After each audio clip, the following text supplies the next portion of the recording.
Just going to be a handover video on this Lunar Premier. It's a H592. There'll be a sticker on it around the back. So it's based on the Renault Master chassis.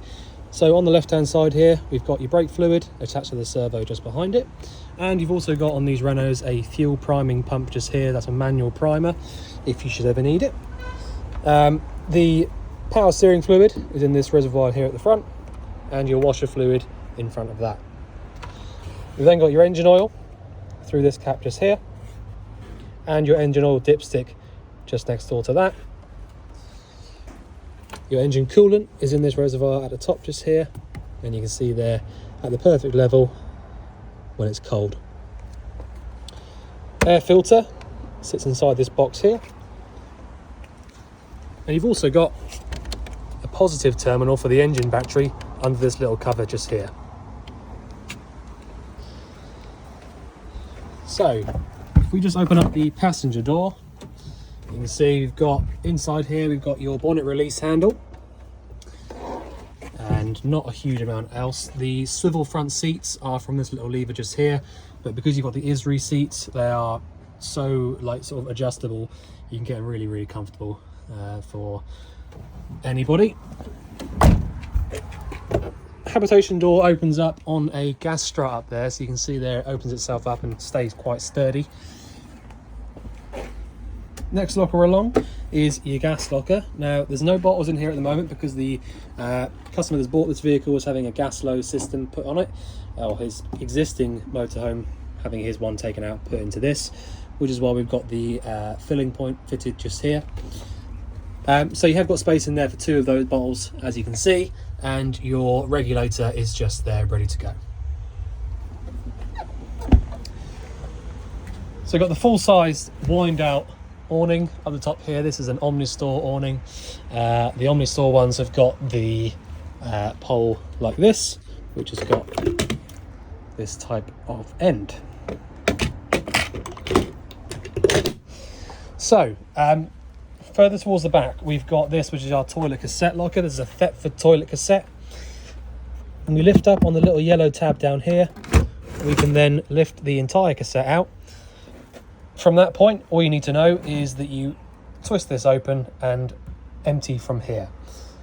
Once you start emptying, you need to hold down the little yellow tab just there at the back, and then to put it back away, after you've put a little bit of blue fluid back in, pushing it all the way home like that is all you need to do. So down here, underneath this, we've got your wastewater drain off point, which is literally just a pull handle like this, and that will drain out any wastewater from inside the tank. Windows are in really good condition. I can't fault those at all. And towards the back of the van, we've got your 2 bike rack. And that's about it really for the back of the van. So I'll just take us round to the offside.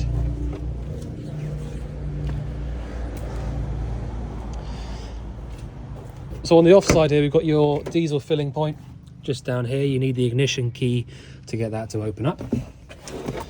You've also got air suspension. This will be towards the back of the vehicle.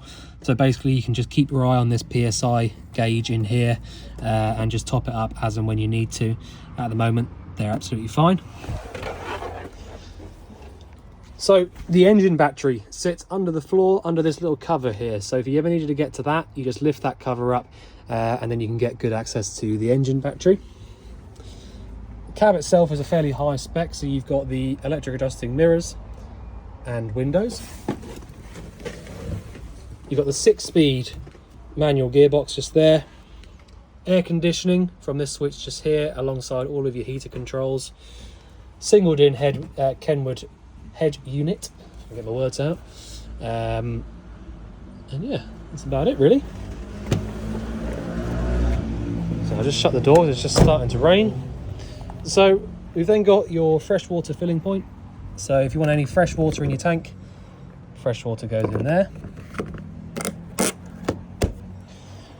These 2 vents just here are both to do with your fridge, so if you needed access to the back of the fridge for any reason, you can get to it nice and easily from there. Electric hookup goes in just here. So if you have got the electric hookup plugged in, it means that any 240 volt appliances and switches will work as soon as you've done that. And then we've just got loads of storage and the original carpets in this locker towards the back. So I'm just going to jump in the actual motorhome side of it now.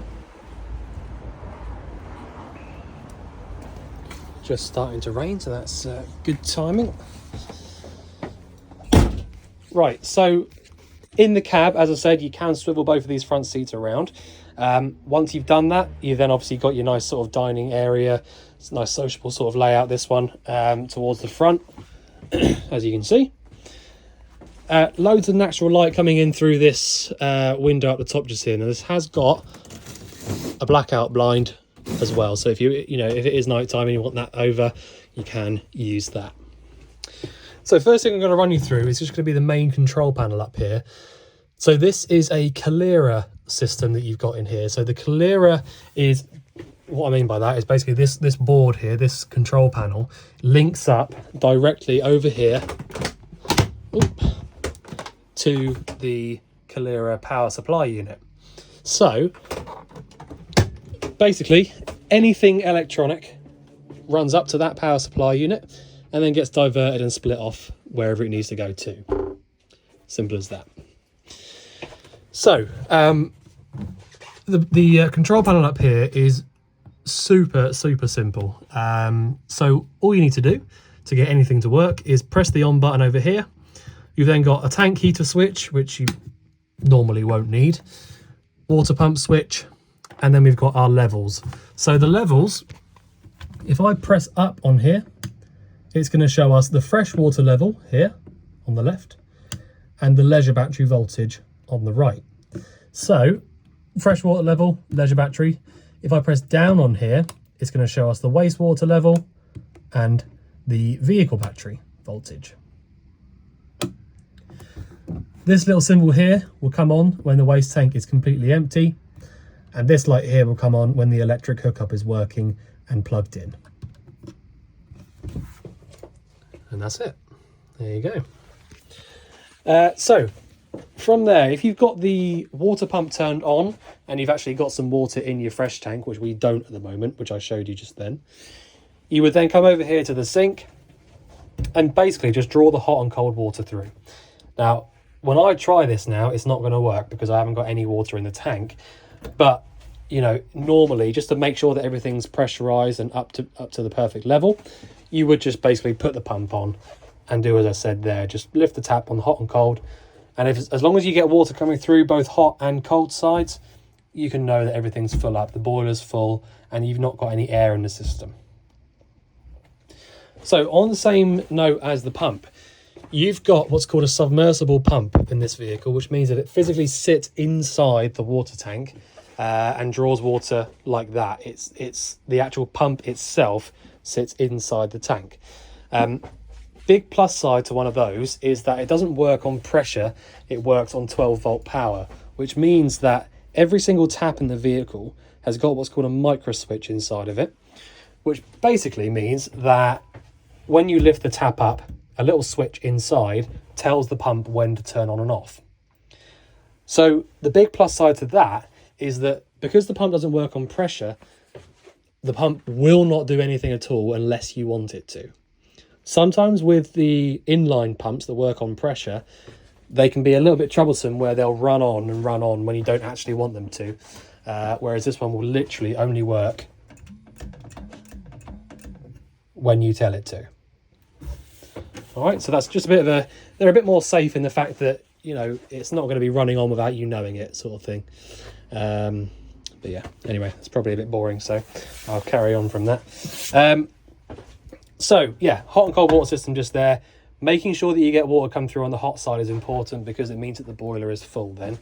The boiler itself will sit, if I just lift this bed up, will sit over here, under here. Now you've also got, I'll just zoom in on that a little bit, the little red tab that you can see down there, that's your boiler drain. So at the moment, where it is at the moment, where it's lifted upright, means that all the water that goes to it will stay inside. If you push that button down, all the water inside of it would drain out straight onto the floor. So if you're looking to winterize the vehicle, if you're going to leave the vehicle over winter, you need to make sure that that button is pushed in so that all the water drains out. All right. But for the meantime, if you're going to be using it, then you just leave it where it is at the moment, down. Sorry, up. Leave it where it is at the moment, pulled up. Okay, so I'll just pop these lids down. So you've got the 3-burner hob up here. You will need an igniter of some sort to light any of these up because they haven't got their own ignition. I don't really run through those on these videos because it's literally just choose which one you want to use and turn it on. It's honestly as easy as that. So this cupboard up here above the cooker, this is going to be where you're going to have a TV, or that's at least where Lunar have said they think you should have one, because they've given you a 240 volt socket, 12 volt socket, and an aerial point. So you've got the option of this one or the other one there. You've also got this slide out TV base from here as well, which locks in place with this little screw. So that's where your TV would go, ideally. Next door to that, just got loads of storage up there. Okay, so if you want to use the boiler, so obviously your boiler in this particular vehicle does your heating and hot water.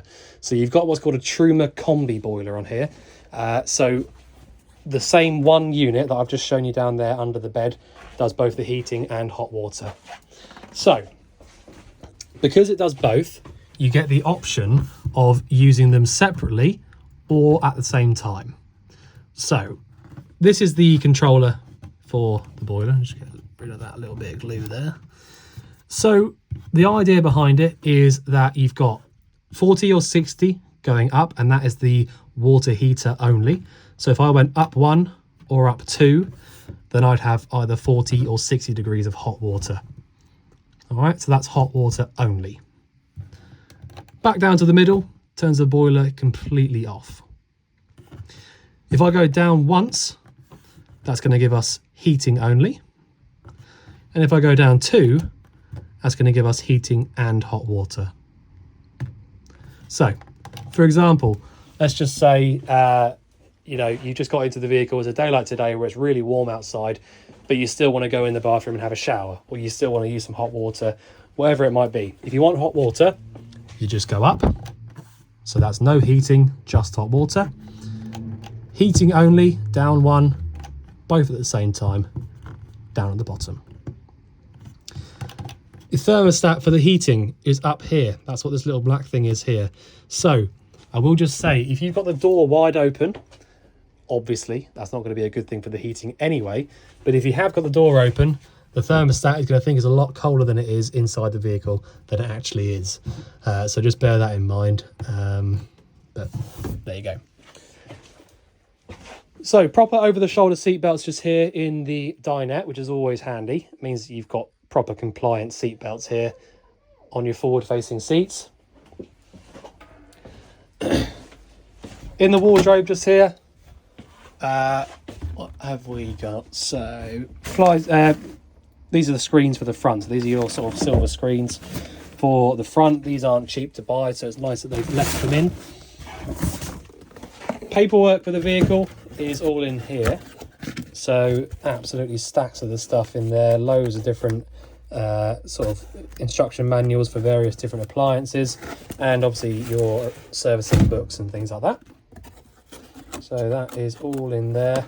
We actually sold this particular vehicle to the previous owner as well, and they've had it for I think it was about 7 years or so, and then obviously sold it back to us more recently. So we've always looked after the vehicle for them. We know the vehicle inside and out.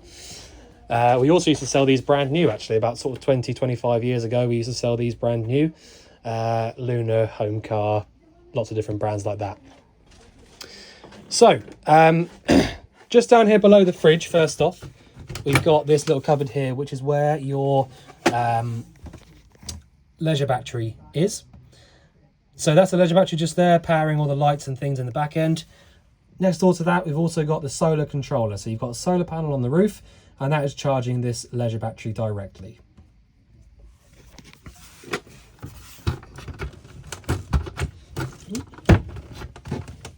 I'm going to close that up in a minute when I'm not videoing. Right, I'll sort that out in a minute. Right, so the fridge. This is a Thetford N series fridge, I believe. Where are we? N4090. So on these fridges, very, very simple to use. A bit more modern than the old style ones. So if I press and hold on this button just here, that then brings the screen up. So you've then got this little symbol just here, which is now telling us that it's trying to light up on gas. All right, so that's not going to work because I haven't got any gas in the cupboard. So that's no go for us at the moment. So to change the energy that we're using, press and hold on here. That then comes up and starts flashing on here. So we'll scroll through and we've got automatic, 240 volt electric, 12 volt or gas. So for the minute, I can't actually use the fridge at all because I haven't got the mains plugged in, I haven't got the engine running, and I haven't got any gas. Okay, so none of those are going to work for the moment. So the idea behind these fridges is that you either get it cold first on the gas or the 240 volt electric, and then you switch over to 12 volt for whilst you're driving. Okay, so that's how you're supposed to use these fridges. The 240 volt and the gas are the only two ways that the fridge will get cold by itself.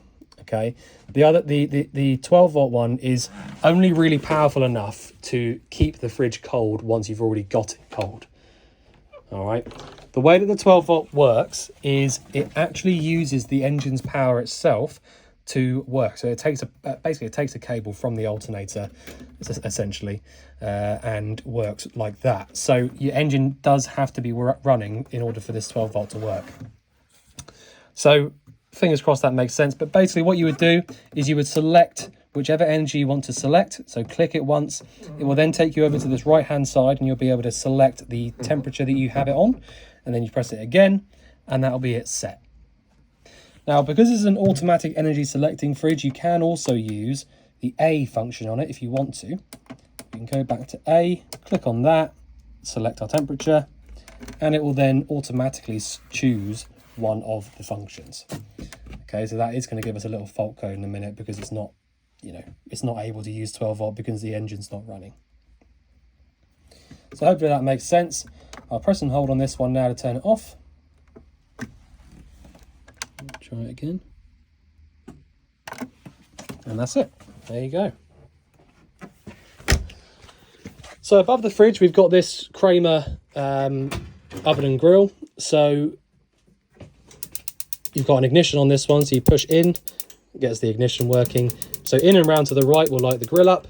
In and round to the left will light the oven up. You have also got the rotisserie option on here as well. If you want to use that, you can do. And the light in there as well. So obviously you've got the fixed French bed in here. Proper mattress on it as well, which is always a good thing. So towards the back into the bathroom. Shower unit is all looking very, very good. There's no big horrible cracks all over it or anything like that. It's all looking very, very good condition. Hot and cold water, obviously in the shower just there. And actually the shower room itself is a really good size. You've got this door that comes across from there and that hooks in over on this side. You've got blinds and fly screens on every single window in the vehicle. Just thought I'd show you this one here. And just a little tip, once you've got the fly screen down or the blind down, whichever one you're using, to get it to come back up, don't just try and pull it back up because it will not work. Basically, when they go down like that and they stay down, they've got hooks like this. So to get it to come back out, you have to bring it out of that hook by pulling forwards a little bit, and that then allows it to come up. Okay, so you can't just pull it up. I'm actually pulling quite hard there. push down and towards you, and then it will go up by itself. So the toilet itself is normally the only part that I actually run through because it's, you know, maybe something you've not used before. So on the back of the toilet here, you've got a little blue button that will then pump around your flush fluid. So if we do that, there's no water in the tank, so that's not going to work. Forgot about that. But yeah, so you need to have a little bit of fresh water in your fresh tank, and then basically just press that little blue button whenever you want the flush fluid to pump around. When you want to drain it into the cassette, so whatever's in the bowl you want to drain into the cassette, pull this handle towards you, and that then opens up that flap. Close it back over, and that's it. That's how you use a toilet. So the other sink in here is again just a normal sort of mixer tap, hot and cold. Yeah, the bathroom in here is actually really, really good condition. It's been kept really nicely. So there we go. Okay, skylight in here. Push the button in and then pull the handle out all the way if you want to. You have also got the option. Pull that handle. Oop. A little bit sticky. I'll spray that with something. But you've got the option there of putting it into these little slots as well if you want to. If you just want the window a little bit open. But yeah, so I think I've pretty much covered everything there. Actually, I'll show you the power supply unit. Sorry, I forgot about that. So the actual power supply unit itself, essentially what you've got, as I say, it's a clearer unit. What you've got on here is your 240 volt trip switches on the left and your 12 volt fuses on the right. So basically, if you get any issues with any 12 volt appliances, so that would be your pump, your lights, ignition, things like that, have a little look on there, make sure all of those fuses are okay. And if you don't get any 240 volt power into the vehicle when you hook up, make sure that your two trip switches, or actually that's just one, make sure that your RCD is in the upright position and showing red. Other than that, you don't have to touch anything on that. It's just, you know, it'll just do its thing. But there you go. So, as I say, I think I've covered everything. If there's anything you think I've missed out or anything you want going over again, just let us know. But otherwise, look forward to seeing you soon. Thanks very much.